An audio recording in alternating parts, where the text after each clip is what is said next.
Alrighty. Oh, this is gonna be the one. Now you can hold me into this because you guys are there. You're on the front lines, and I chose this one because it's a little more succinct. My God, I can't talk at this point. A little more succinct than some of the more crazier conspiracy stuff. Like I was looking through Hassan Piker's coverage of this. He's got a bunch of videos from his streams, but they are just incoherent messes with the thing. Where this is a little more well put together, and so we can easily rattle off the points where they're wrong. Folks, I have some phenomenal news. Tremendous, bigly news. In fact, Bernie won Iowa. Bernie won Iowa. Bring it. Now, come on. No, no, no. I mean, he didn't. He's going to use the popular vote argument, but we know on caucuses, the popular vote means jack shit. So, and we'll get into some of the other stuff later. We'll just keep going. I won't try to get us off track on this video. Yeah. Yeah, he didn't. We'll see what happens after the recanvassing, because it just got announced, was it Wednesday this week, that they're doing a limited recanvass. Because, or at least for both Buttigieg, Buttigieg and Sanders asked for it and are paid for it, for at least a partial one. And we'll go into that when we get there, but... Oh, let's enjoy. Finally, as the dust settles after all this bullshit gets run through, we finally see it unequivocally. He won Iowa. He came out 6,000 votes in the lead during first ballot. Doesn't matter. It's a caucus. Does not matter. 2,500 votes in the lead during second ballot. He Doesn't matter. is presently, if I recall correctly, tied for appointed delegates, and Pete Lee. He's not. If things stand the way they stand now, Buttigieg is going to end up with 2 more delegates, 14 and 12, after they do the limited recanvass. Yeah. So, it's, and this will come up later in the video, because I've seen this here, so I've kind of have my thoughts a little more in line with what I want to talk about, but it's going to come up later. Some of the conspiracy stuff that we can throw to the wayside. Leads him slightly on, what's the other term? Special delegates? Substitute delegates? I forget the term. Caucuses are so complicated. But it seems that right now there are a number of irregularities that the Sanders campaign has corroborated with polling agencies that, once resolved, will put him in the lead with the state delegate equivalents as well. Yes, the SDEs, thank you, the state delegate equivalents. Oh, he's 13-12 now? All right, so... Oh, yeah, I imagined that it's pretty toxic. But so those are just the statement put out by Bernie. Was it 14 or something? That would give him the extra two plus state delegate equivalents to pass Buttigieg. But what's left out here is the other discrepancies that have been pointed out that are being completely ignored by those that hold to this Iowa caucus conspiracy. All right, and that's the satellite caucuses, right? There's some question, and this is what Buttigieg is asking for the recount to happen. There's some questions about how they awarded state delegate equivalents there. Yes, this is Vaush, Tria. So the state delegate equivalents there awarded to the satellite caucuses seemed to really make the race a lot closer, right, than what it might have ended up being, because it seemed like they were going to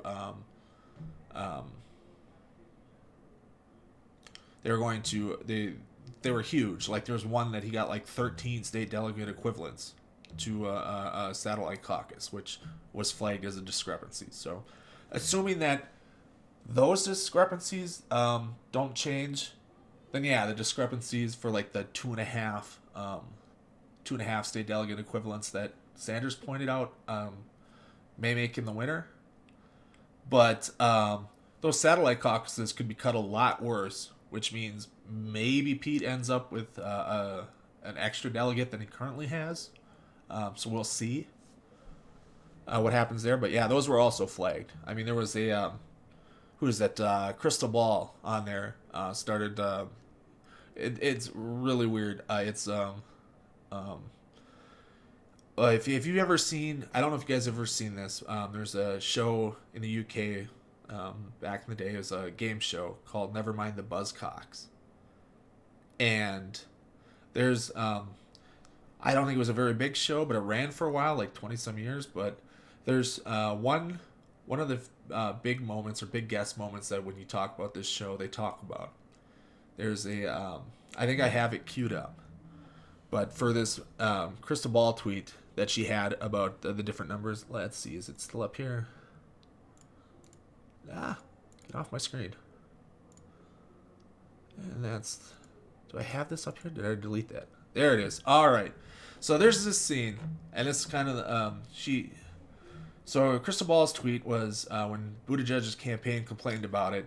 She argued that there's like 88 for the satellite caucus, 88 88 people per state delegate equivalent compared to the 58 per state delegate equivalent, or whatever the numbers were. They're not super important, but it's like, Buttigieg is complaining about discrepancies there because he doesn't want these brown voters to not be counted the same and all that stuff here. And so it reminds me of this bit, Donnie Tourette from Towers of London on here. So I'll stay, first off, there is one R slur in here. Apologies. So from 2007, edgy punk is going to say, drop an R slur when he does this here. But this is kind of the thing with a lot of the conspiracy theorists and how the system and stuff works. And this is how I feel. So let's get this volume right. Well, it's been very close. At the end of that, Phil's team have 7 points. Bill's team have 8 points.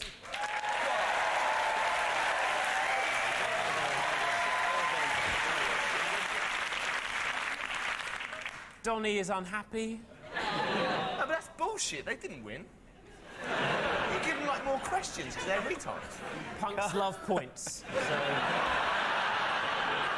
Yeah, smash the system, but can he have another point? You're about as punk as Enya. All right. So that's what a lot of these conspiracy theories over Iowa sound like. And especially that when I saw that Crystal Ball tweet about it, I loved it. And I feel bad. I don't know if I feel bad necessarily about this particular clip. Because I actually like Towers of London's first album. It's very sound-wise, very Sex Pistols meets Guns N' Roses, and so it's if you're into that sound, it's something you like. But Donnie Tourette is really a poser with that attitude that he brings to it. It's all an act. Alrighty, so let's get back there. But that's how I feel it is with it. Oh yeah, that was. They have so, like, if you go watch the highlights, I'd recommend the full episode because there's some other things I find funny in that particular episode that aren't there. But he calls him on the smoking a cigarette, so Amstel's making fun of him for being a punk and all these crazy things he can do, and so he starts smoking, and it's oh wait a minute, Donnie started smoking. A cigarette that you can legally buy in shops? I am shocked and appalled. It just taking him to task over his whole thing. It's a funny episode.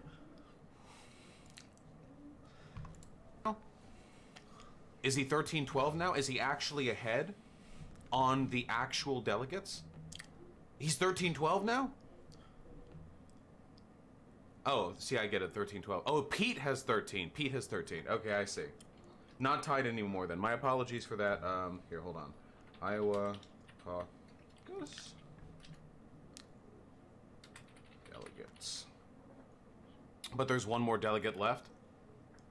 the process that we find that we have been navigating throughout all of this has been unbelievably complicated. I'm going to try and summarize this as quickly as I can. I'm going to be perfectly honest with you. The intricacies of the Caucus system are so unbelievably asinine and what's the name of that one author? What's the name of the one author? Come on, he writes books that are supposed to satirize the intricacies of bureaucracy. Kafkaesque. Thank you. Yes. So I'm going to speak in this super quickly, okay? The basic gist of what happened is, so in caucuses, you have a bunch of different caucus sites all over the fucking state, as long with satellite ones that are outside of the state as well. And you go there, and people, make a choice for who they want to support, and then if you get less than 15% of the total number of people there for a given candidate, those people are annulled, and they have to go and find another candidate to support, and there are state delegate equivalents, and sometimes those get piled up, and you have to do a coin flip, and sometimes the coin flip keeps coincidentally landing on Pete, and sometimes it doesn't, and then you have the major state delegates, and just... Yeah, the caucuses suck. I mean, it's a complicated system that doesn't need to be that way.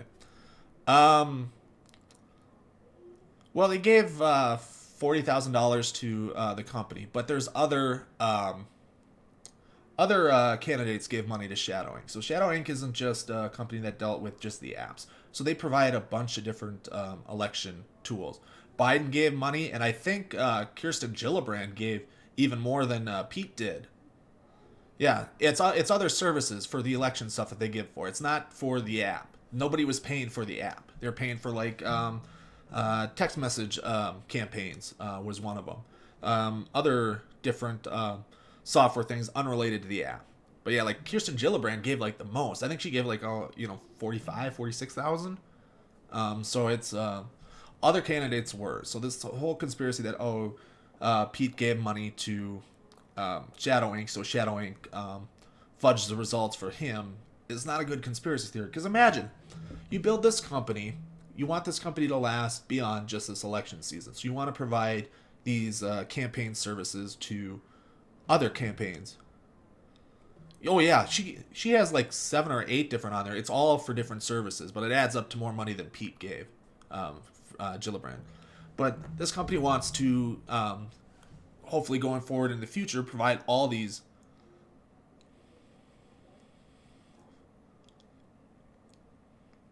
I mean, it's not... I mean, Bernie's the furthest left candidate that we have in the primary, so it's not. Vaush is an anarchist. He's not a communist. And he seems, at least in economic stuff, seems to like markets better, but it's weird to consider yourself a market socialist nowadays because market socialists don't actually hold to actual markets anymore. I've never heard him say he was a communist, right? He's always said anarchist, a socialist.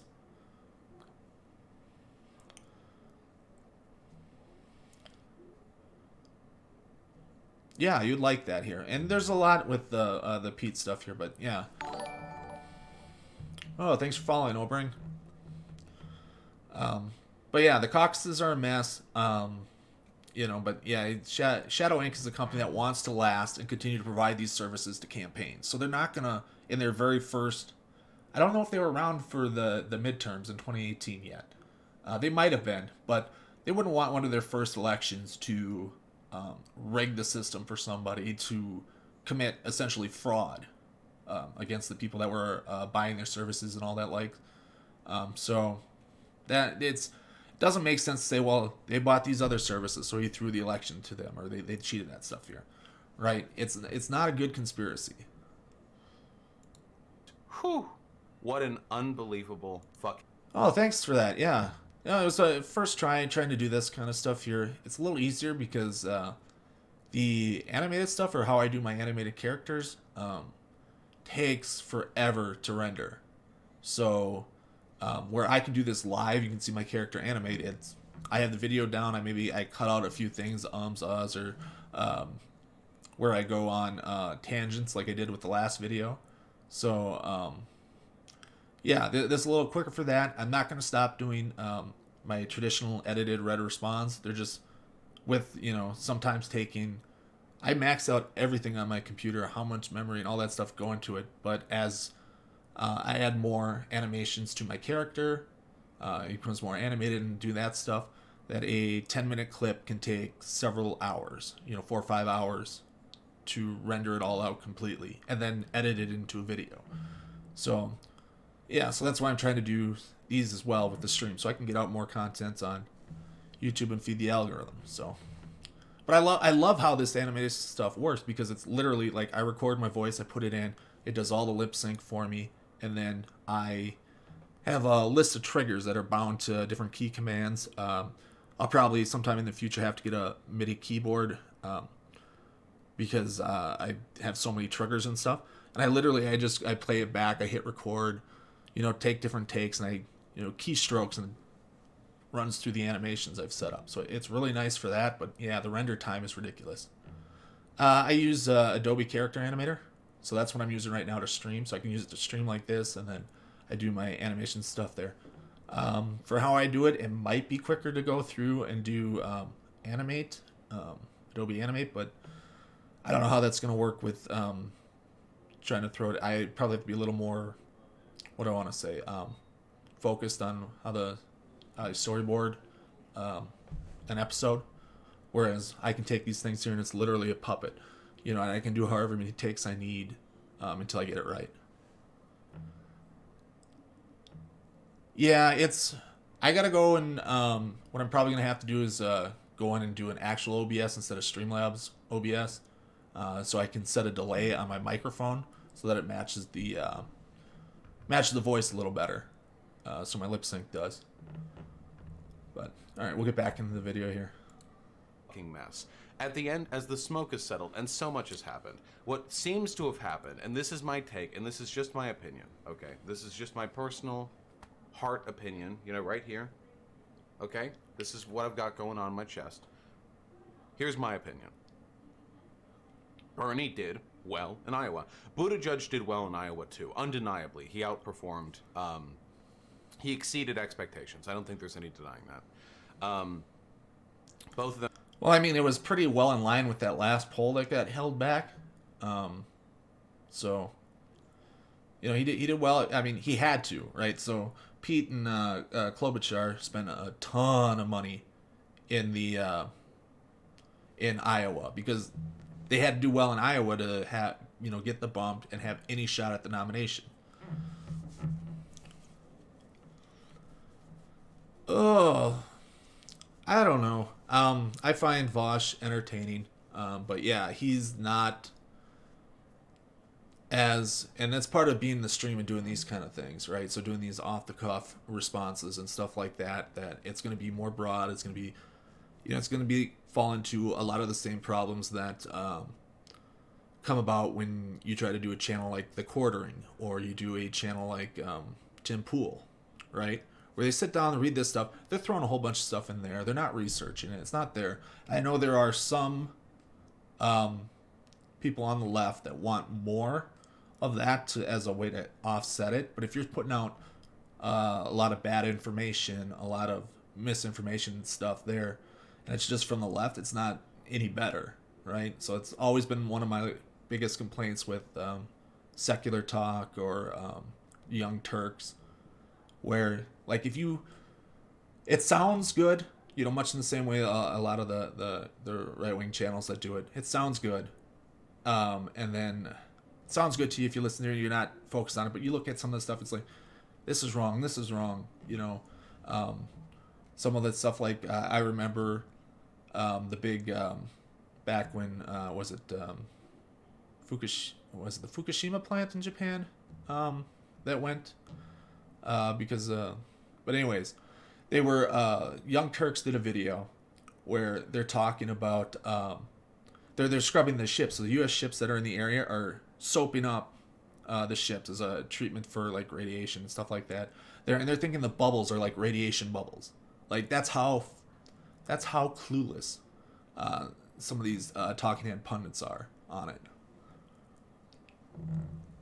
Yeah, he is there. I find him entertaining to watch. Find it interesting. I like to watch you know me. I like to watch a ton of stuff from all over that there, and I love dumpster fires. You give me a good dumpster fire, I'm just saying, I watched far more internet blood sports than I should have back in the day, just because I loved a good dumpster fire.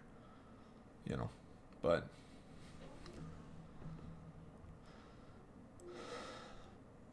yeah, I mean, I don't think he's a stupid guy, but it's a lot of, we're gonna, it's all rhetoric with him. And he's said as much, and it's just, it's rhetoric. And so he's kind of been upfront about that, Vaush is.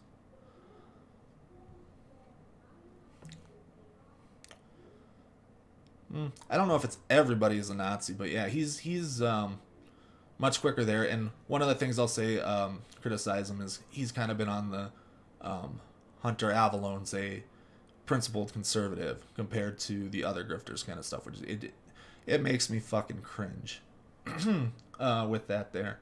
A lot of it is, I think Hunter's got to change his content around because of the harassment policies compared to how he used to do his videos, even though he does other things. But yeah, so it's weird. It's stuff he shouldn't be doing, and it's this whole kind of misguided belief of bringing more people in, and then trying to convert them that way.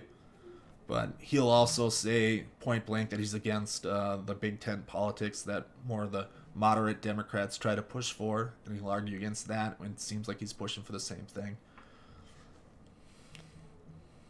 Yeah, he's pretty big on the reactionary stuff.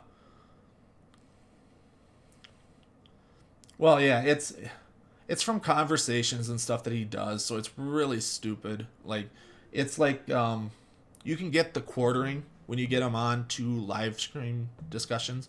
We'll walk back everything he's ever said in a video.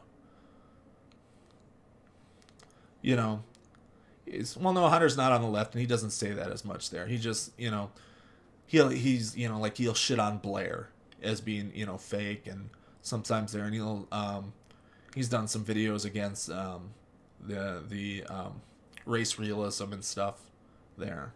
So he's done some stuff to counter, but he still holds basically all the same conservative positions he's always held. Oh, he doesn't do it on his channel. He's done, there's one with Big Joel that he gets everything there. He's done one with Destiny where he's walked everything back. Who else has he done live with? But yeah, quartering does. He'll walk everything back. He's so totally unconfrontational, and he'll say, yeah, that's kind of the problem with some of this stuff here, with the stopping everything there and the pick there, and it's the format of these videos. I do them. I try to bring a little more to them, just because, if you make scripted YouTube content, and especially if you do the animated stuff I do, you got to get some more content out more frequently than what I can do at maybe one video a week. And even then, I don't have all the research and all the stuff I really like for my things. So these live streams are generally going to take some of the lower hanging fruit stuff, like that I, stuff that you can easily point out as wrong and why it's wrong. And so that's what these are for. And if there's something where I feel I gotta put more, so like I have a quartering response that I have that I'm working on that is gonna have more stuff in it. So instead of just, most times we could probably throw the quartering up here and do it, because most of his videos are just a rambling mess.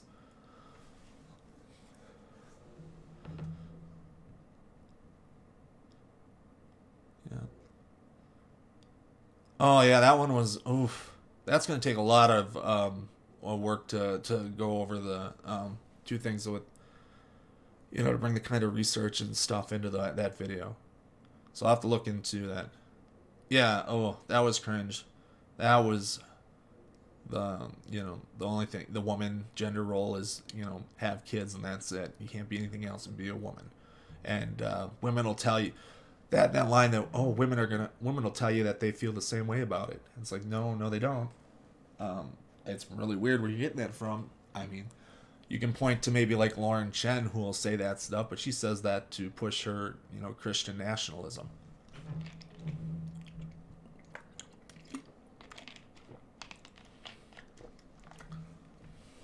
Them did very well. The app that was meant to count the votes failed, obviously. Little, shadow app, little weird there, created by people who were fans of Pete and people who used to work for the Sanders campaign. What are you going to do? App failed, system fails. Everyone's trying to scramble. Yeah, well, they didn't test the system, right? Like, what's his name? What was the Democratic Party, Iowa's head, who just got let go? He said point blank, we didn't test the app because, or at least he didn't personally, because he wasn't going to be at the precinct or whatever he was there. It's like, you should know what the app is. Yeah. Well, I mean, the app is there to help the reporting. So what's going to be left out here in this video is because he makes the mistake, Vaush does, and says they're fans of the Sanders campaign when it was the Clinton campaign. I get it, it's live, you misspeak. But the whole reason they needed the app was because they were going to report each round the vote, which is something they've never done before.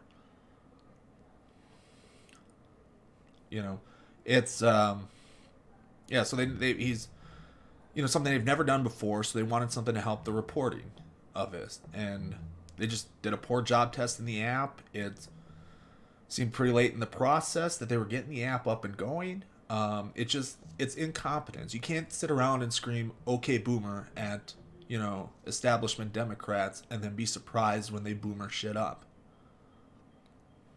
Right? It's so this is what it is. So, but here he's trying to paint it, with who spent the money and who's all this stuff here for the conspiracy theory, right? But he leaves out all the changes Sanders goes through. Votes, try to figure out what went on. Oh, look at that. Turns out, hey, there are a bunch of irregularities. Actually, an astonishing number of irregularities. So many irregularities, in fact, in the difference between the state DNC's postings of the results and the actual caucus leaders' postings of the results. So he's talking about a couple of examples on Twitter. So he's saying there's way more than there is. I've seen maybe 4 or 5 of them, right? Where they say, hold on, I was a caucus leader here, this is what I hear. I don't know if they were actually the caucus leaders or whatever. I've done no research into verifying that. But looking at what they are recanvassing, there's about 90 flagged by both the Sanders campaign and the Buttigieg campaign that they're looking at.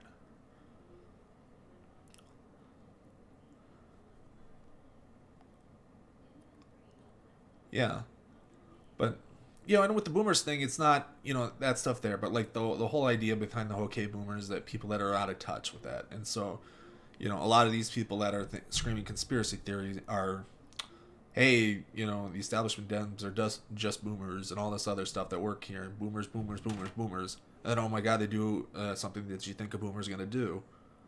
It's not. Whether or not you agree with using that terminology and stuff there. But yeah, it's basically like, oh, well, you called these guys as boomers. You thought they were boomers. They're out of touch. They don't know what they're doing. And, oh my God, they screwed something up with a new technology. Right? Who couldn't see that coming? But yeah, so there's about 90 according to the article here. I don't know if that's the 90 they're going to be recanvassed or if that's the 90 that they stopped and said, oh, here's 90 irregularities, we're going to do that, and then they continue to put it out after they recognize the errors. And they took that, what was it, 7-8 hours or whatever in between. They said, oh, we're going to stop this here. I think they stopped at 62%, and they stopped and they're going to because there's a couple errors, and then they're going to put the rest of the information out. So it's there, but Sanders campaign put out 14. They detailed where that stuff here. It's not really going to matter because according to the article I said, they're not going to change any of the calculations on the paper sheets. They're not going to alter any of those. So it looks like where they might hurt is it's going to hurt Sanders most because of those satellite caucuses that some people think gave too much in. Right, and those are calculated differently. They're not on the caucus calculation sheets. That's something the Iowa Democratic Party does. So, I mean, the recanvass is probably going to end up with, assuming if it changes at all, it's probably going to end up with fewer state delegate equivalents for Sanders.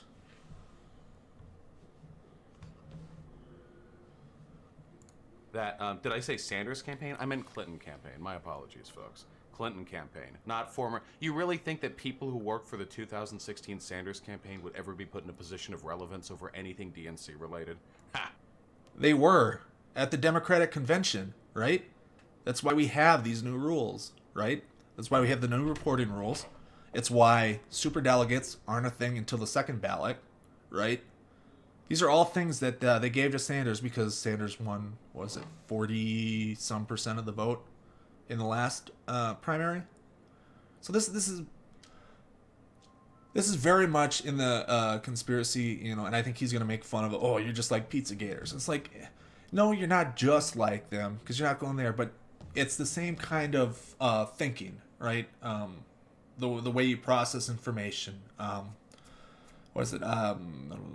Confirmation bias kind of thing. So you get all these little pieces of information that fit what you already believe, and that's what you're going to buy into, and you're going to leave out this other information, right? So, yeah, the Sanders people had a say on it, and that's why it looks like if bandwagon effect takes into effect and, say, Biden keeps slipping, say Biden comes in 4th or 5th in Nevada, polling doesn't seem to indicate that that's going to be the case, but polling didn't indicate that he was going to be as bad as he was going to be in Iowa and then in New Hampshire, and we know he has money problems because he was pulling money out of South Carolina to go into, South Carolina and New Hampshire and putting it into Iowa to try to prop him up, which didn't help. And it's been reported for a while he's just doesn't have the money. But so, I mean, because there are no superdelegates, imagine, this is the big complaint of Sanders campaign stuff. The superdelegates all declared. So when Sanders won New Hampshire last time or did well in Iowa, the delegate count was already so big because they were counting the superdelegates, and that was their big complaint. And Sanders got the superdelegates to vote only in the second ballot. So if he doesn't win first ballot, all that stuff. So, yeah, so that's... this might mean Sanders wins, right? If the bandwagon effect is a thing, and he wins Nevada, Joe does bad in Nevada, and underperforms in South Carolina, and the non-black support that Buttigieg doesn't have. The black support he doesn't. It's like 4%, I think I saw in the most recent poll. So Buttigieg doesn't benefit from Biden underperforming in South Carolina or Klobuchar. None of those that have done real well in the first two states. They don't benefit from the African American vote in South Carolina or anything like that. And it's Bernie that benefits, or with Bloomberg included, Bloomberg siphons. It's like a three-way split, and it's those amongst that demographic. Right? So, but it might lead to Sanders winning the nomination, right? Either outright on the first ballot, or if he comes in with a large enough plurality that on the second ballot they have to.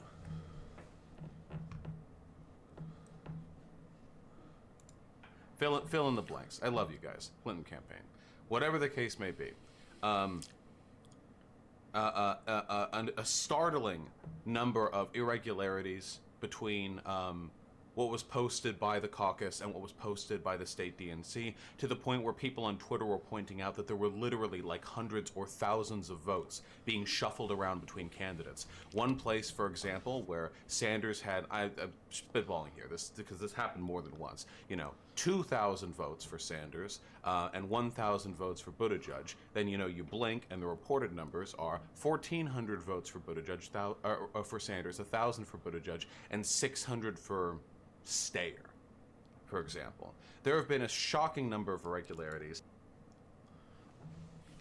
And they caught some of them, at least some things with the reporting. So what was happening was, from what I've read and seen, is that they were getting shifted over one column or whatever, and whatever the Iowa Democratic Party was using to tabulate it all up. So they were shifting, they just got shifted that way. But they caught, as far as I can tell, most of them. And if the CNN article is right, there was only about 90 that were pointed out. 90 discrepancies pointed out by both Sanders and Buttigieg. And to be perfectly honest, many of these irregularities were to be expected. The caucus system has always been Gabbard would not make a better president. She's kind of sunk her ship. So. incredibly asinine and complicated and outdated. It's entirely possible that all caucuses, up until this point, have been this sketchy, and we just didn't know because we didn't have this level of transparency, because we didn't have people on the ground with their own backup app, with their own fucking smartphones taking pictures of everything, making sure that all the coin flicks looked legit, making sure that all the data being posted was accurate relative to all the so on and so forth, you know. Well, and a lot of that is simply because Bernie's people at the convention last year pushed for the change to get the things. Now, I don't know all the calculations. I haven't gone through. There's 1,800 precincts or 1,700 some precincts. All that data. It's the whatever changes come up with the limited recanvass they do. It's not gonna affect the numbers too terribly much. Maybe Buttigieg gets 15 delegates instead of 14. But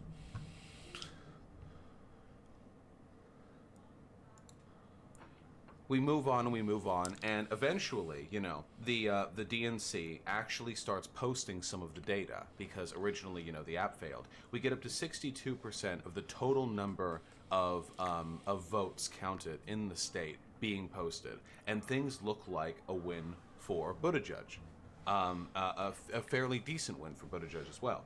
And Buttigieg declares victory, even though all the votes haven't been counted. The media jerks off his victory. Buttigieg, surprising, victory, what have you. But his victory is tainted by the fact that the Iowa caucus isn't over. The votes haven't actually been fully counted yet.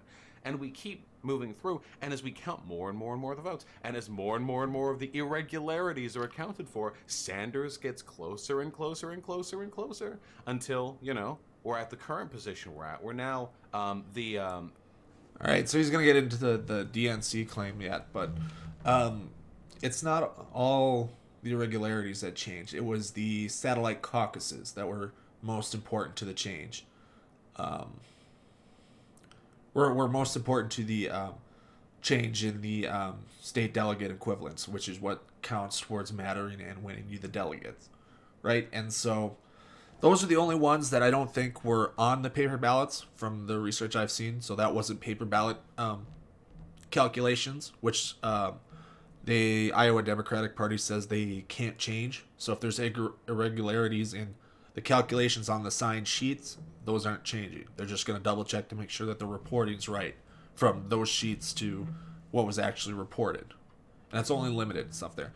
But what could change, that's not on those calculation sheets, because the satellite caucuses have to wait and determine whatever state delegate equivalents they get only come.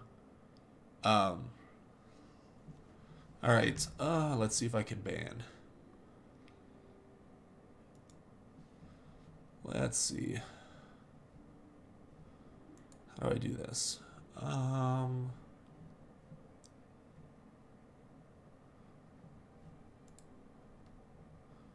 do I do this?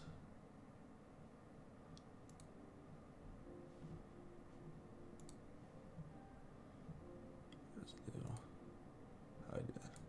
There we go. Yeah, I see some of these coming in. I just saw them. Thanks. Let's see. Can I turn some of you guys into mods? Nope. How do I do this? There we go.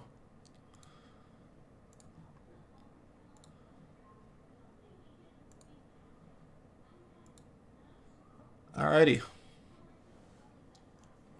Alrighty, so I gave you guys the mods, Snarky and Maddie. So if you see some of that stuff and I'm not catching it, yeah, pull them out. We don't need that stuff in the chat. It risks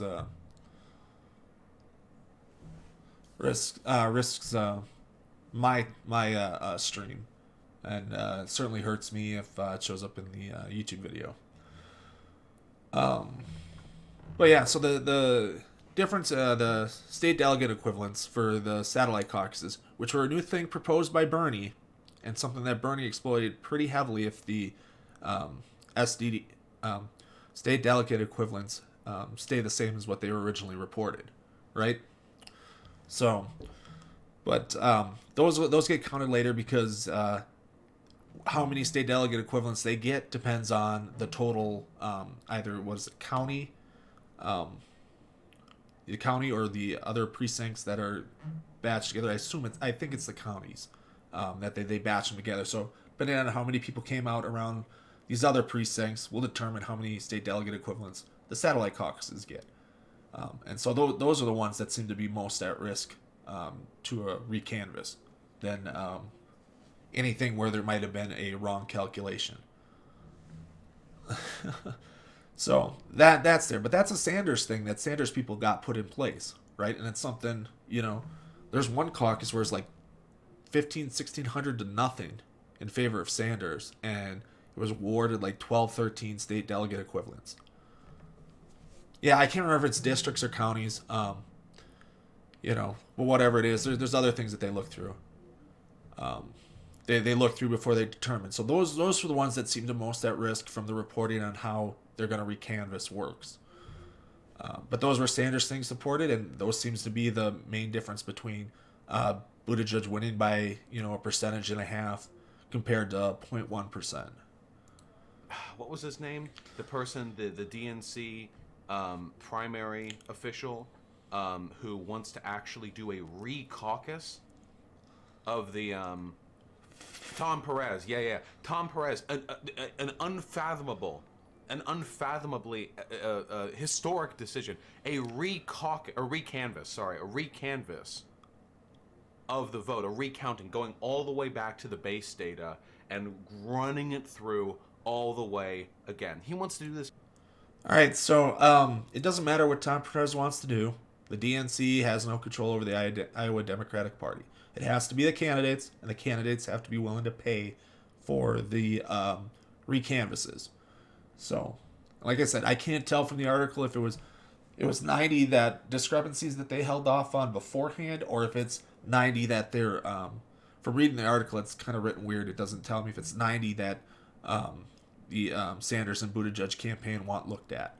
So they'll pay for it, but the DNC has no control over that stuff. So him coming out and saying this, it doesn't matter. It's up to the candidates. And it's not going back, like I said, it's not going back to change any of the stuff that was on the paper sheets. It's just going to count the reporting.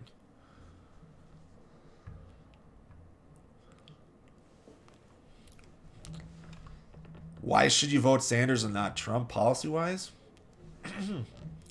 Well, there's a couple of things. A couple of big things. If you're a fiscal conservative, Trump's not one of those, right? Sanders is much more fiscal conservative than Trump will ever be. I have to go look up what is our current deficit. I think it's over $1 trillion a year, isn't it? Under Trump, just because of the tax cuts. But yeah, so that's not very fiscal conservative. So if you're in favor of that stuff, you want that out. If you feel like, and so I'm fiscal conservative, and if you feel that, you should pay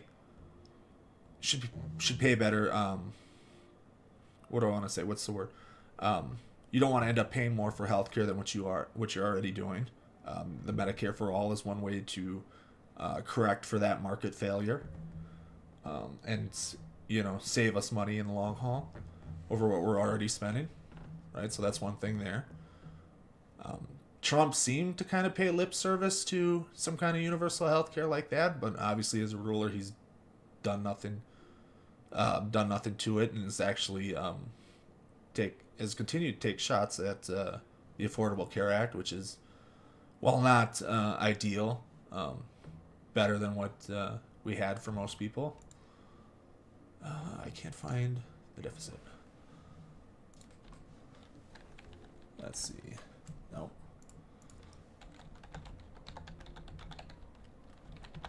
19.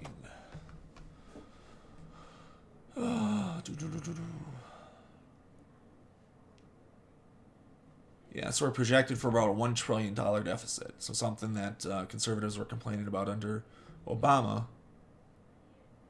The early years of Obama is something that Trump is running hog wild over. Yep, the kind of the placating or the kind of outward reaches for. Yep, the cutting off people off Medicaid. We covered that story. They want to try to do that. Yep, and the pro LGBTQ stuff didn't come to pass. You know, the holding the LGBTQ flag at the was it the Republican convention that he held that at? That some of the anti-SJWs tried to put it that way, but yeah. Yep, the paying for the wall and stuff there. Yeah, so. Oh, alrighty, let's jump back into this one. 3-4 days after the fucking Iowa caucus, there was a fantastic tweet that I saw. A fantastic tweet. It was something along the lines of, fuck, what was it? It was, Bernie has a great shot in New Hampshire, and if he leads strong, the momentum might be able to carry him through to win the Iowa caucus. What a nightmare. What? Yeah, I mean, the caucus issue was a nightmare. Hopefully it's gone. You know, if we want to talk productive changes to the system, you know, do a straight primary, do ranked choice voting if you want to do the viability and realignment stuff. So you can do, if you're not 15%, your first candidate's not 15% on the first ballot, it'll automatically go to the next highest candidate you have ranked that is viable in that particular district or county or wherever you're voting. However you want to set that up for a primary. It's quicker. I imagine you guys were, Snarky and Maddie were there for, 2 hours maybe at the caucus? 3 hours? That's a lot of time to be over there to try to engage with it.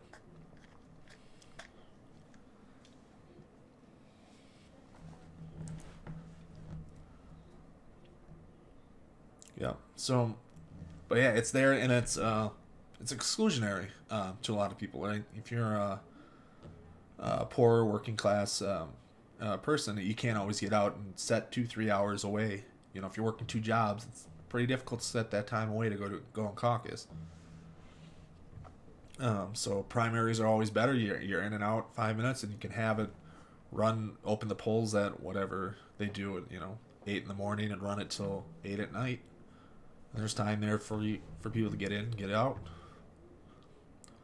But yeah, then you do it ranked choice voting, and you end up with the same kind of method as what the caucus is supposed to do, but you get more people involved, and it's less time consuming for them, and it's quicker. What an absolute shit show. If there was any good to be taken from this horror show, it's that we might never have an Iowa caucus again. And thank God for that. Thank God for that. If that happens, I think we all can agree with that. Now again, I want to be really clear about this. The specifics of the caucus politics are actually more complicated than I understand.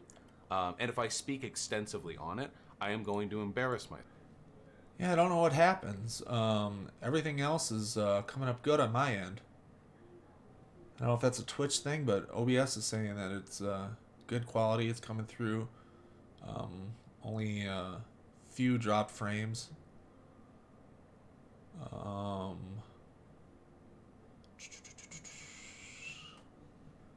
Yeah, I don't see... Hold on, let me pull that up. Uh-oh. That is no good. I'm not even seeing my stream. Hold on, let's jump.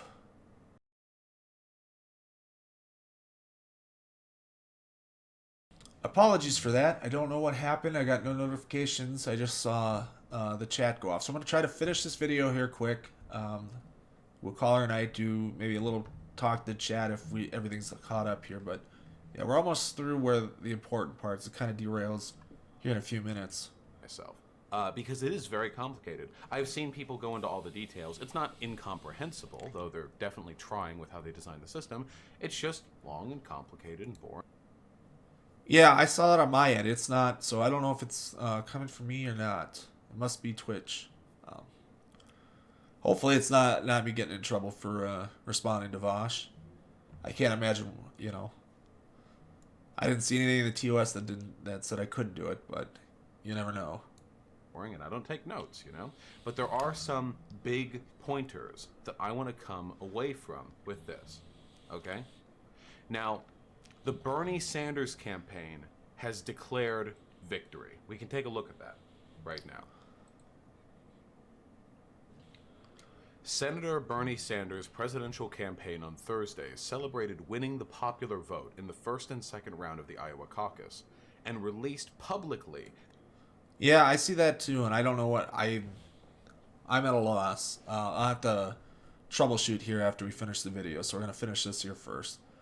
But yeah, it's much like Bernie and his campaign. They didn't win Iowa, right? Because popular vote does not matter in a caucus. This is king shit, by the way. This is big dick shit. Released publicly discrepancies in the state delegate equivalent data it submitted to the Iowa Democratic Party. See, it's a little weird there that Bernie Sanders won the popular vote in the first and second rounds and somehow has less state delegate equivalents. Because it all matters where. You get certain districts, counties, precincts aren't awarded the same number of state delegate equivalents as each other. And Bernie did extremely well because he focused pretty intensely on the satellite caucuses, right? Which again were his idea, and he's the one that tried using their advantage, and that seemed to make up most of the difference. Were some of the big state delegate equivalents being awarded to those satellite caucuses. So, yeah, so him showing some discrepancies among the regular caucuses and not bringing up those. I mean, I imagine you're trying to win. You're not going to bring up your whole thing. Things that make you look bad. You're going to put out information that makes you look good. So, I don't know, more confirmation bias, but just take and say, oh, here's all these things that were wrong. These are the discrepancies we have. These are the things we've reported to the Iowa Democratic Party. But, yeah, there's those other things that Buttigieg has reported. And fewer actual state delegates. It's a little weird there. Kind of a little funny. The numbers always sort of shifting away from the interests of the non-establishment candidate. Tonight's release of data.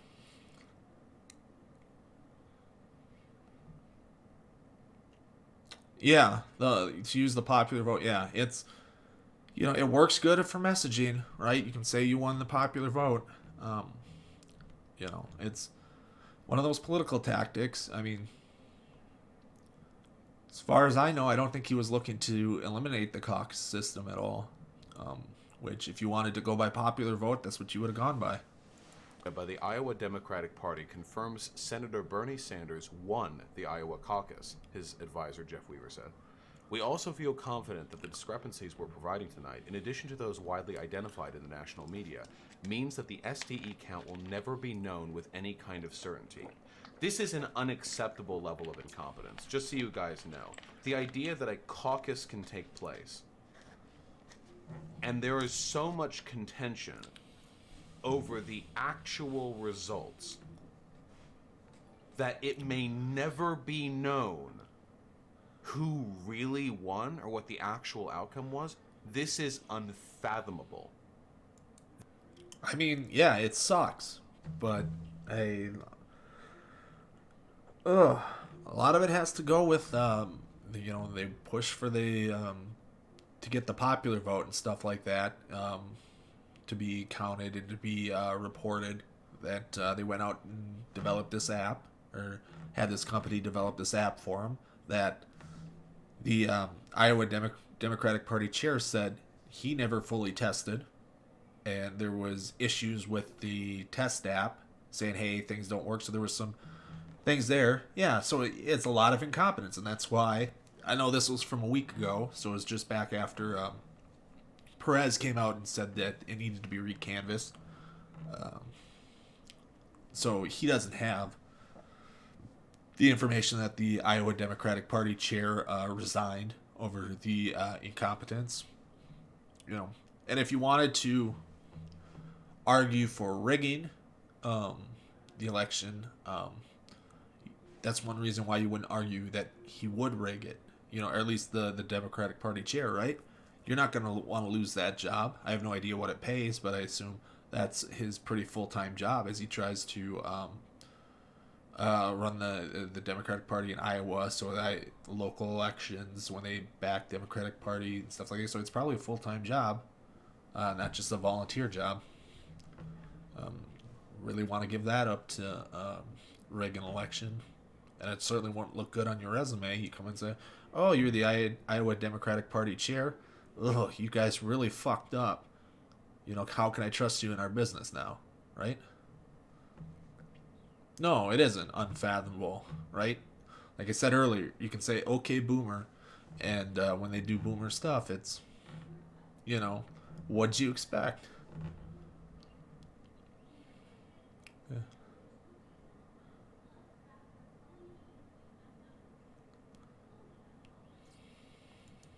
This is unbelievable to me. The Democratic Party threw themselves on a sword and made the entire party look incompetent. That metaphor doesn't make any sense, right? Like, you throw yourself on the sword to cover for somebody. You don't throw yourself on the sword because you're incompetent. What? That is a weird choice of metaphor. Now, Sanders is saying, or I should say Sanders' campaign is saying, that they won because A, they got the popular vote, which is true, and B, once you account for certain discrepancies that have been identified in the process, he will win with delegates as well. Well, only if you ignore the discrepancies pointed out that favor Sanders, right? See, this confirmation bias. Vaush thinks all the discrepancies went against Sanders, and like the satellite caucuses, those seem to be the only ones that I can find that aren't paper calculations signed and put in. Those are calculations done later, so they'd be the only calculations that they can go back and change, according to CNN's reporting of how the Iowa Democratic Party is gonna do this recanvass. So, and those discrepancies were pointed out on Twitter, right? When the one came back with like 13, 14 state delegate equivalents, which I think was the one satellite caucus, he had about, 1,600 votes to 0 for everybody else. You know, there was people that said, hey, they're counting these satellite caucuses wrong.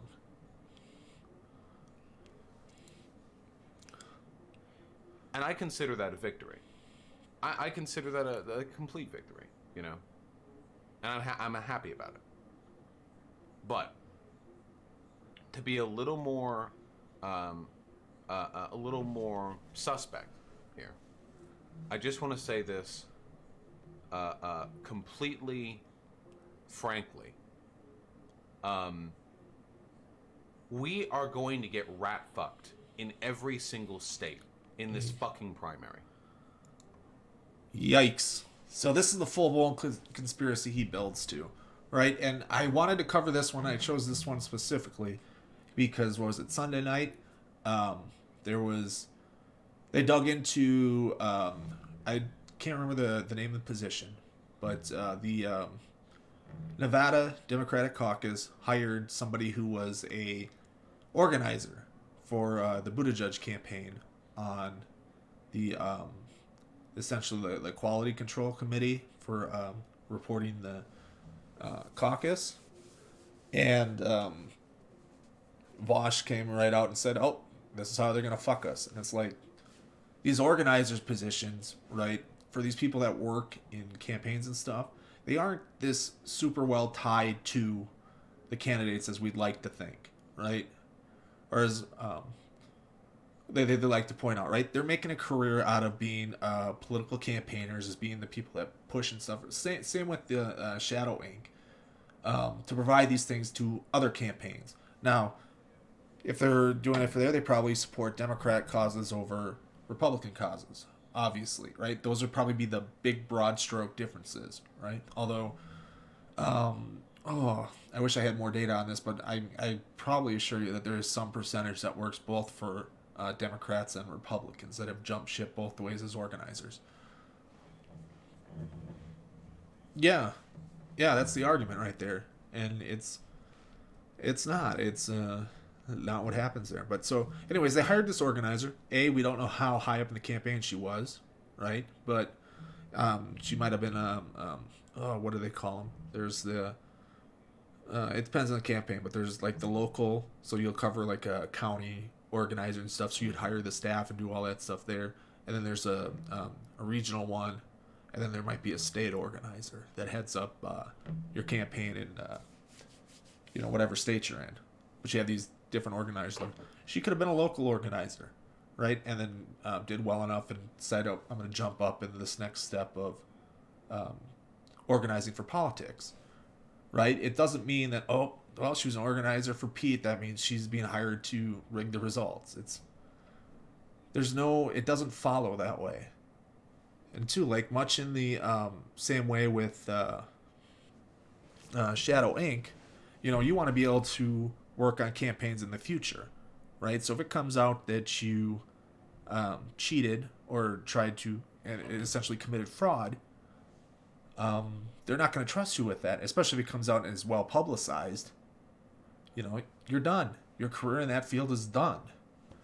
There might be some people willing to do it, right? As we've seen with, I don't know if anybody's been following the Astros sign stealing scandal, right? And everything that's happened there, right? There are some people and some things that are willing to go that far, but it doesn't, just because you have these real small handfuls willing to go that far, it doesn't then follow that everybody that makes there, it's reasonable to suggest that's what they're doing. This is step one, okay? This is step one. What did they do in Iowa? We had an app failure. We had a legendary collection of inconsistencies and discrepancies in vote reporting that were only addressed because they fucking went viral on Twitter. The only reason any of this shit was pointed out was because we have insanely... Anytime people tell you, ooh, conspiratorial Bernie bro, you're just like the fucking Pizzagate. Nah, fuck you. If it weren't for people like me and people like them, us crazy Bernie bros, none of these discrepancies would have been caught. No, I mean, they would have been caught. All campaigns have their own internal data, right? To check that and find inconsistencies. They've had them forever. So it's just the fact that some of the reporting and all the reporting and stuff was accessible more easily online doesn't mean that campaigns haven't always done this, right? Because it's the campaigns that have to decide if they're going to push for a recount or a recanvass in this case. All right, thanks for the follow.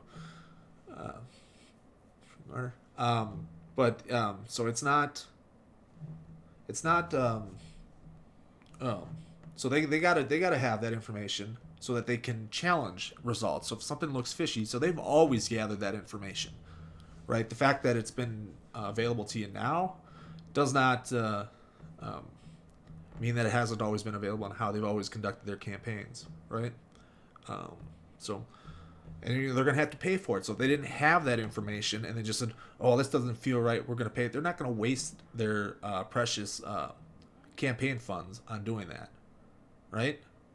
They're not going to do it unless they have the information where they think, yes, here's a screw up, here's a mistake, here's an honest mistake, let's fix it, right? And see if that helps. There might be some, right? So like, what was Jill Stein's thing last year for a recount that she was pushing for, or at least talking about pushing for, but ultimately backed down from? Yeah, they have all that information. They've had that information for years, so that if something is a mistake, because mistakes happen, they can go and say, all right, here's something here. We want you to recheck it. And because they have to pay to recheck those precincts. The campaigns do that want it, right? So they got to know which campaigns are wrong or which precincts are wrong so that they can put it in and get it fixed. Yeah, it's a lot of, it's. Do you remember when we first, early when we were first jumping on streams together, Snarky, when we went on Don's stream and we were talking to that libertarian fella that was friends with Don. It's very much the same thing that he was going. So he was arguing that you can't ever trust the news because of some other thing. It was a little bigger than this, but some other news thing. And he was making much the same argument here, right? And we're like, even with like something like Alex Jones, right? Even a guy that lies and puts out a ton of false news and makes shit up all the time, right? You can always go back and if you look at it, every now and then there might be something that he's, partially right on, right? Or something that's partially true in what he's saying that you can go and dig through, right? So you don't go and say, hey, everything is false, right? So like I think the example in that exchange we were talking about, we were bringing up and pointing out the issue in this particular libertarian's reasoning was the gay frogs thing, right? That becomes a meme for Alex Jones. Yeah. But he was like, he was applying it just like news. Oh, well, the news gets this wrong or this wrong and this wrong and therefore everything else is wrong. It's like, that's fallacious reasoning right there, right? It's the same kind of fallacious reasoning that gets you the Pizza Gators. It may not be as severe as my fellow Bernie supporters would like, or not like, but as my fellow Bernie supporters treat things. So it's not that. Yeah, well, it's like, or even like PragerU, the one good PragerU video, right? There's that one good PragerU video where they say the Civil War was fought over slavery, right? Point blank. They bring the guy on and they say it. You point to him, he's like, man, this is good. But then you look through, and that's how they get you in, right? That's that one good PragerU video, and someone says, oh, they show them, oh, that's true. And then it's like, oh, you watch all this other stuff, and it's like, oh, well, that one's true, so I assume this one's true. But it's not. There's a lot of false stuff in there and a lot of bad arguments, bad data, and stuff that they're using to push their agenda. None of them. Crazy Bernie gets his own app to record separately the vote counts for each of the constituencies. Oh, turns out that data is super useful because the DNC fucking shit the bed. And coincidentally, a way that benefited Pete Buttigieg. Interesting. Again, ignoring the ways where it might have benefited Sanders, right? It's... Oh, I just keep saying it, but that's kind of the whole point of there, right? It's the whole point of the response is, there's discrepancies with things that supported Sanders, but you're only focusing on the discrepancies that went in favor of Buttigieg, right?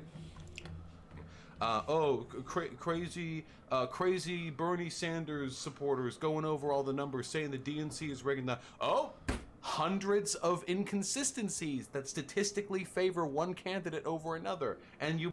Again, there's no data here, right? This is him talking.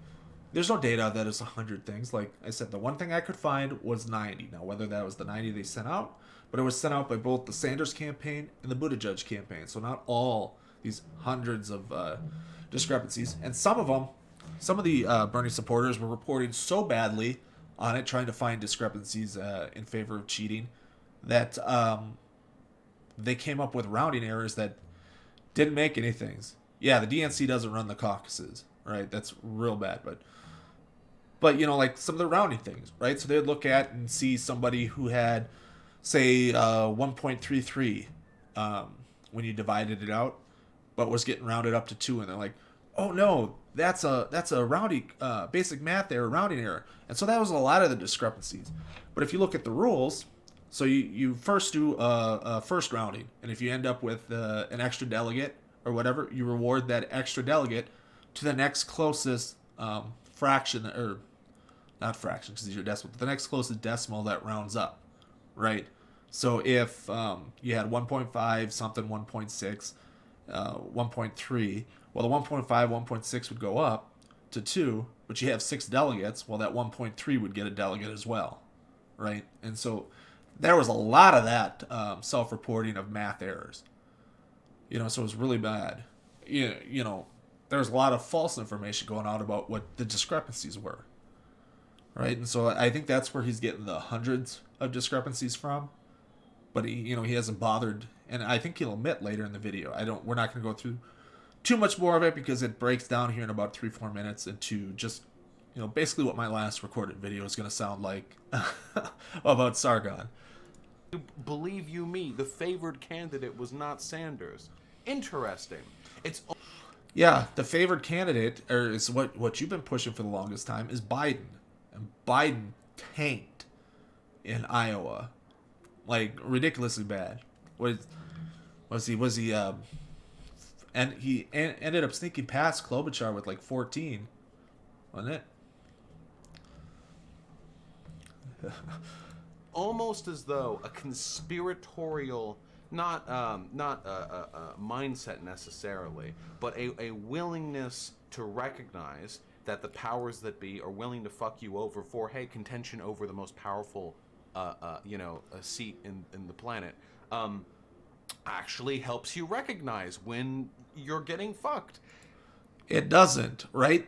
Like confirmation bias, right? You see all these discrepancies that you think add up to you being fucked when they're just simple mistakes, more likely than not, right? Occam's razor and all that.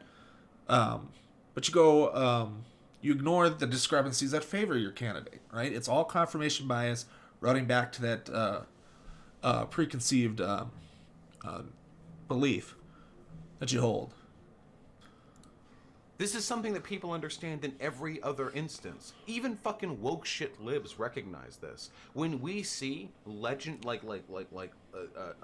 historic numbers of young black men being incarcerated for, I don't fucking know, smoking weed or whatever, we recognize, even libs will recognize, even Warren supporters will recognize, hey, maybe there's something funky going on here. It's been... Yeah, but those numbers are far larger than the discrepancies at play in Iowa, right?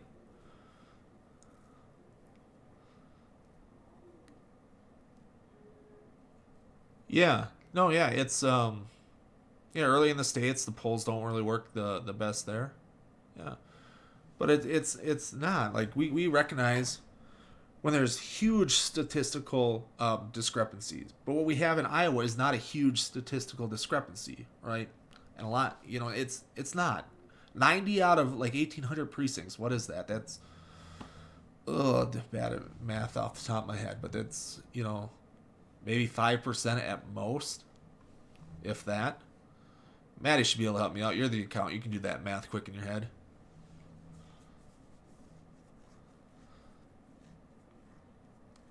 Yeah, it's really weird. So they a lot of the messaging I find is incoherent with a lot of the dirtbag left on who is what, and and some of them over that are more in line with these left people are been calling it out. Like, so I liked Chud Logic pointing out that, hey, this is the way you call everybody you disagree with you lib is a fucking meme at this point. It's your joke over it, right? So there's at least some talking about it, but yeah, it's really bad. I'm just with here, and I personally hate it when they use neoliberal. Like anyone on the left that's used neoliberal for like the other Democrats is just so wrong. That's not what a neoliberal is, right? So they it's so dumb. It's just like the anti-SJW channels going reactionary this, reactionary that to people that aren't reactionaries.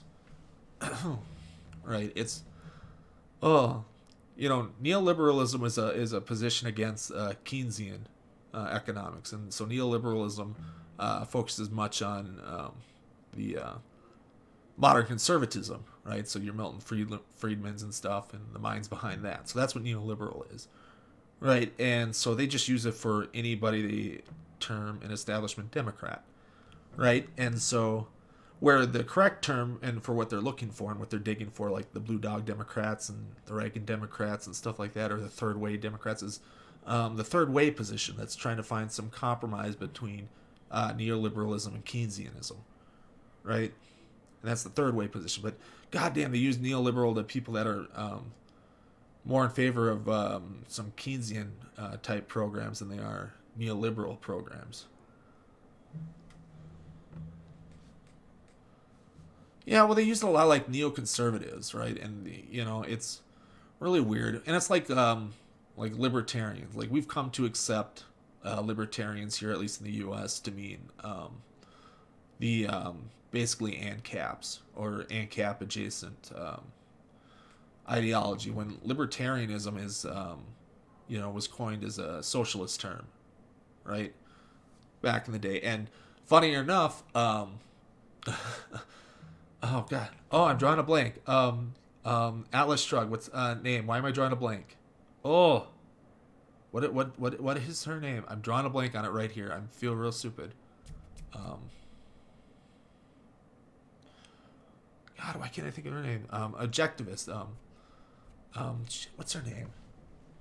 Ayn Rand. There we go. Ayn Rand. Ayn Rand made fun of people that were trying to use the libertarian term.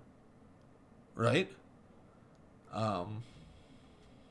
Yeah, she made fun of people that went with libertarian and stuff, and because they wanted to avoid liberal, which is you think about is liberalism is a broad things and covers the laissez-faire capitalists and stuff like that, and it covers even the Keynesians to an extent. It's broad terms. So if you're conservative, you're coming out of, or at least traditionally at the time, coming out of a liberalism of the 19th century, the 19th and 18th century. So, yeah, so she laughed at the people that were trying to co-opt libertarianism and called them something basically along the lines of hippies that don't like taxes, right? Been proven that there are discrepancies in justice and sentencing for people, based on their race. It's been proven that there are biases against people of color in the justice system. We should be credulous of data that comes out of this process. Not ignore it completely, but recognize that there are reasons why initial data postings might be biased against certain people. And then we say, hey, Bernie Sanders too. And they're like, damn, man, crazy Bernie bros. Conspiracy bros at it again. It's because you're doing no statistical analysis, right? Whereas these other sociology and things that focus on like the criminal justice system and all that stuff are actually doing work and doing providing the data, generating the data through studies and all these other things that they're looking at, right? The conspiracy theory stuff comes to you guys because someone said there's a discrepancy here. Oh, we're seeing someone reporting a discrepancy here. Ignoring for a fact, like, never brings up in this video that some of the reported discrepancies that favored Buttigieg and other candidates against Sanders were decisions that, like I said, they didn't understand the caucus rules, right? So you had a whole bunch of people spreading that around, and so shout out to the Humanist Report. Is that the one with I think Sam Cedar, or that's Majority Report? Right, one of the others. I forget what they call their show, but they came out and a lot of these that were blowing up said, "Hey, this is wrong," right, and corrected that information, right? But none of this is done here, and so you're not even sure that you have the discrepancies right, and the number that you have, you don't know, right? And you're running with conspiracy theories. It's like a lot of the alt-righters that I don't know if you guys seen Yep, have a good night. And then, if you guys have seen the Jangles debate, I Hypocrite, right? I Hypocrite pulls something because, some random study has this little piece of information and this is bad. And then Jangles like, I read this study. This doesn't show what you think it shows, right? And so you're doing the same thing, except you're not even running from studies. You're running from people saying, here's something wrong. Here's something that doesn't look right. Here's this. And you're only keeping the ones that support your cause and not the ones that go against it, like the satellite caucus information and what delegates were awarded for those, right? Basically just like Alex Jones, my man. This is a lizard people conspiracy. What? You're telling me that after doing it in 2016, the DNC, which is largely run by Clinton loyalists and Clinton herself, who hates Bernie Sanders, would then organize in a way to sort of bias the results against one of the most radical candidates that's ever been put forward in a legitimate chance to win the presidency through the DNC? You really think that would happen? You think they would just do that? They would. Again. The DNC is not in charge of the caucuses in Iowa. They're not into any of that stuff. Now, some of the changes that did come, right? Some of the structural changes and some of the things that led to the situation we're in now were pushed by Bernie and his delegates at the convention, right? And things that were added. All right? So it's weird. It's like Bernie had no say. So Bernie getting whatever it was, 46%, of the delegates or the vote last time around, didn't have any say. I mean, that's why he stayed campaigning until the convention, right? He didn't concede, right? Because he wanted to be at the convention to help change the rules and form the platform for the coming year, right? And so those changes put in place, right? The reporting of the first round, the second alignment and stuff alongside the state delegate equivalents, which is something Iowa has never done, and the other caucuses that are going to do it now have never done, right? Because they're not important outside of the state delegate equivalents, right? And so that was a Bernie thing put in. And so when that's put in, they had to figure out a new way how we're going to report this as quickly and efficiently as possible, right? And then there was fuck-ups along the way that turned it into the clusterfuck it is, and hopefully is the end of caucuses. Right? It's, and there's no doubt, like, there's one other part here. I don't know how much further in it's in, because he loses way here at about the 17, 18 minute mark, but hopefully it's right here soon that I want to touch on, because he's going to lay out something. I think it might just be right after this, but he's going to lay out something here that's going to be laughable. Put their thumb on the scale, which they're completely legally allowed to do, to ensure that the candidate that they want becomes the most powerful person on the planet? You really think they would do that? Well, yeah, of course they would do that. Who the fuck wouldn't do that? Of course, the DNC is a private entity. It has a legal right to bias the results of its primary. This was settled in a court case after the 2016 election. They have a legal right to do that. And so of course they're going to fucking do that. The only reason they wouldn't do that is if they thought that the people responsible for it would be arrested. But they're not going to be, because it's a private organ. They can put forward any candidate they want. So, all right, this is the last major part before he derails. And this is where it's funny, right? It's like he thinks Tom Perez can do whatever the fuck he wants, right? So it's one person doing it, right? So the DNC has a whole list of rules, right, on how they change things, how they select things, right? And so the putting the thumb on the scale that you want to argue for was the super delegates last time. Like I said, before you got into any states voting, any pledged delegates, Hillary Clinton had, 1,000 delegate lead or something ridiculous like that. It might not have been that high, but it might be my exaggeration, my hyperbole there. But it was enough there that, Sanders wins any of the early states. It's like they can still report Hillary's winning the nomination because she has all these delegates, these super delegates that can vote here. That changed this time around because of the Sanders campaign and how they voted, right? How they forced through that change through voting and all the different voting rules they do, right? And let's talk about primary things, right? There's been different structures to reorganizing the state primaries, right? So that Iowa and New Hampshire isn't there, and they've talked about doing it all at once, or they've talked about plans that do state from smallest to largest, or anything like that. And you know what? A lot of those plans haven't gone through. You know why? Because each individual state party has a voice in what that happens. So, you know, California doesn't want to be, California and New York don't want to be fucked over by being the last states to go, right? And then some of these other ones don't feel that if you do all 50, 52, whatever it is for territories and stuff, primaries, all on one day because you can't campaign around and you can't do any of this other stuff, right? They voted against that, right? So there's voting measures, there's democracy there. Things that you support, Vaush, right, is democracy and all that other stuff that are choose there. Yes, they're a private entity. They can set up the rules however they want, but they have rules, and as they've, you know, built coalitions with the local parties. So like, I live in Minnesota. There was about 70 years ago, the merging of the local Minnesota Democratic Party and the Farm Labor Party, which was huge in Minnesota, right? So they coalesce and they form, and so they're going to have slightly different takes on how to do that stuff.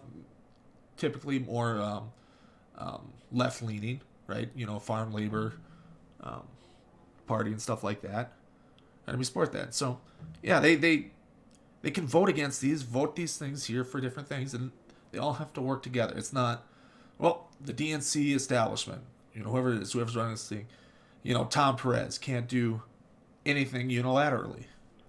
All right? And I think that about does it, because he goes off more, and I talked everybody's ears off on that. All right?